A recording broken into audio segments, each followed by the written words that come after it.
Hi everybody, it's Tatiana and today I'm coming to do a review of Children of Virtue and Vengeance by Tomi Adeyemi. This is book 2 in the Orisha Children of, I don't remember what the name of the series is, but it's the first book was Children of Blood and Bone.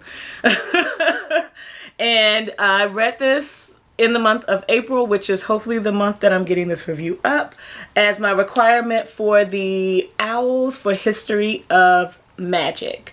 I am not going to go into a synopsis of this. I'm also not going to hold this book for the entirety of this video. I'm not going to go into the synopsis of this because if you don't know what it's about, then just read book 1. There's really no way to talk about this book that I have yet discovered talk about the details of the book without spoiling the book, and that's not what I want to do because there are some significant spoilers that could be given, and again, not what I want to do. I will say at the very start of this that I did not enjoy this book as much as I enjoyed the first book. And I will say I have written out notes, but I haven't moved them over to my journal yet because I didn't have that in the bed with me last night when I finished this story. The things about this book or this story that I liked, we pick up 2 weeks after the events that end book 1. Nobody really knows where they're going from this point, and as we move through the story, the ways that the conflict has grown are shown, and rhyme. And what I really liked about that is how the conflicts have changed.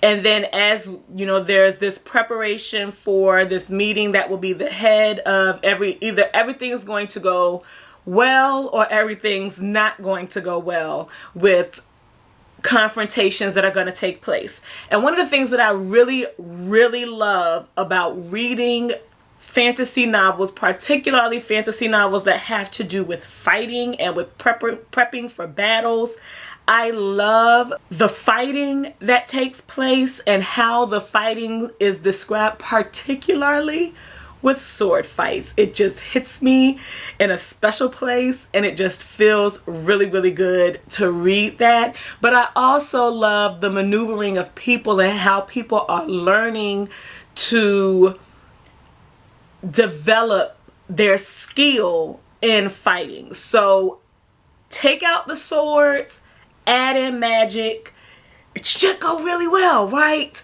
But with all of the maneuvering that is going on, and talk about how training is going to be done, we don't really get any of the actual training. And for me, with the story that has to do with this magical or this not magical battle, but this battle that's going to be waged where one side of the conflict is relying on their magical gifts, how they develop those magical gifts are important, and we aren't shown any information as to how they are developed. Another part that was a pro that didn't turn into a con as the story went along is the showing of how difficult it is to break the bonds and change your mindsets or change how you think about things when you've been in relationships that have been fundamentally abusive, where you don't, at the beginning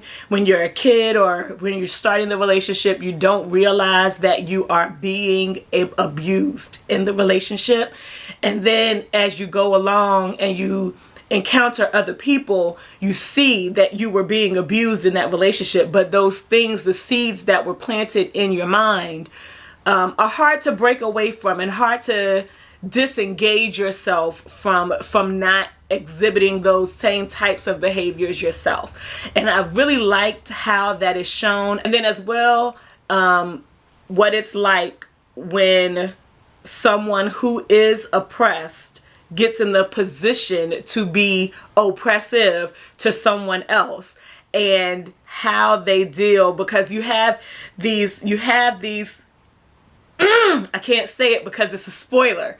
Another thing that I did not care for, that I really, it didn't bother me at all in the first book. When I saw people's reviews and them talking about the insta-love situation, I understood what they were saying, but it did not bother me at all in the first book. But there's so much going on in this story with how the characters are moving and progressing in their conflict and the things that they are learning in life.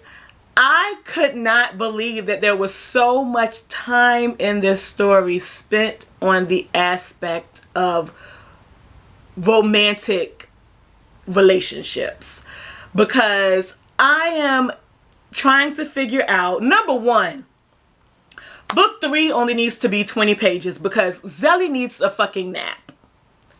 Zelly ain't had a whole night's worth of sleep since the middle of book 1. She ain't sleeping in book 2. And apparently neither is anybody else, because there's absolutely no way that you can get this training that we don't see, have these meetings that we do get to participate in, which I enjoyed as well. There's like council meetings and things that we do get to participate in, have these personality conflicts that you have to get involved in to mediate, move all over this land of Orisha to find and figure out where other people, where other factions, how to get from one place to another, discuss tactics with people, train people that we don't see, and then deal with relationships. Like, ain't nobody sleeping, because there are not enough hours in the day. There are 24 hours in the day. And when you spend 23 hours doing all of this other shit, you gotta be spending that last hour just, I love you. I'm gonna be with you. We're gonna be together forever. There was just too much time in the story that was focused on the development of these relationships, and I really think that for the time that's given in the story to those, that is time that we could have spent getting what training actually consisted of. Would I suggest reading it if you enjoyed book 1? Absolutely. I think that what Tomi Adeyemi did with this book is very different than what she did with book 1, particularly with the machinations that are going on and the moving around of characters and the tactics that are being used in this battle. The characters are thinking about things and operating from a different way. But in some cases, and again, I can't really give information because spoilers, but in some cases the characters have not changed. In some cases it is evident and obvious that we are still dealing with children, and putting children who have been broken from before book 1 started in a position where they have to act like adults in their brokenness without the benefit of having the guidance, proper guidance to how to deal with their brokenness is an issue. But again, what she does in this book is different than what she does in book 1. I was really hoping that I was going to love this more, and I was hoping I was going to love it, period. And that didn't happen. I just knew it was going to hit me different than it hit other people because I loved book 1. But yeah, that's all that I have. Thank you all for watching. I hope you have a good weekend whenever you see this video. Peace out.